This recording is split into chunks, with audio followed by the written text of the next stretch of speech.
Hey everybody, it's Becca with video number 7, I think, if I'm keeping track right. And it's my spring break here. It's been a lovely day. And so I've been thinking about where I want my kids to go. I think often as a teacher, some of the best ideas come when we're able to not teach, right? When we're able to rest or do a different task. How many of us will say, oh, I got the idea while I was in the shower or while I was doing the dishes, or right? So I've been sitting here thinking, and playing Pokemon Go and going on walks in the park and doing all the things that I like to do. And I was thinking about voice work and where I want the students to go, and especially with a new group of students. So I think that this lesson would be great for voice work lessons, for monologue lessons, really anything where you want them to experiment, or if you just need a task, like sometimes we just need tasks to keep our connection with our students.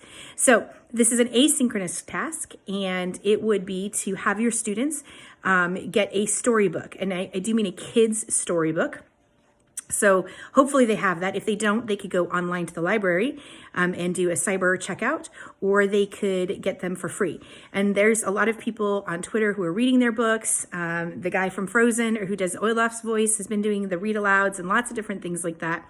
What I would ask my students to do, or what I will, I guess, ask them to do when we get back from spring break, is take a storybook and record them reading the story to me. I would set guidelines probably on the length of this so that I want it short. Some books, like Even Green Eggs and Ham, which I love, that actually, if you're a parent, you know that tends to be a really long read aloud.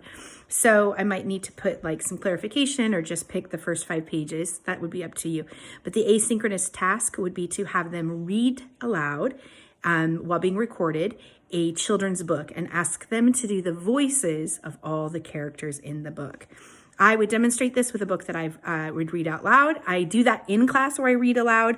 I typically read Skippy John Jones, and I'm Skippy John Jones with a mind of my own, right? And his mama is like, oh, Mr. Fluffy Pants.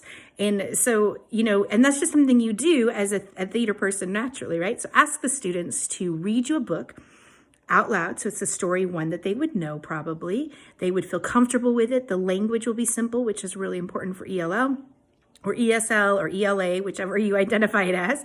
And it gets them playing with voices. So really clarifying, I need at least 3 voices, or I need a voice for every character, and then it's a different voice for the narrator, and have them record it to Flipgrid, and they get to watch each other's stories.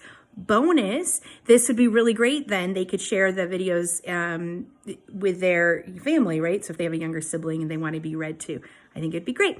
So that is that. Here is today's tip. And I am in week 5 of lockdown here in Korea. And so even though it's spring break, we're still under, not really house arrest, but we're still limited or encouraged to stay home. I encourage you to get dressed.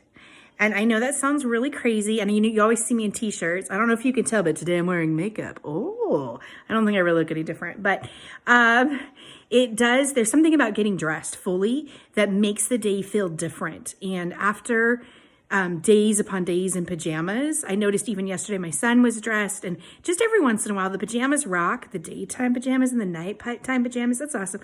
But every once in a while you just need to get up and get dressed, because it kind of brings a sense of purpose. So there's my recommendation for today, is to get dressed. And for the task, it's asynchronous, record it to Flipgrid or send it to you. Hope that helps, and I'll see you next time.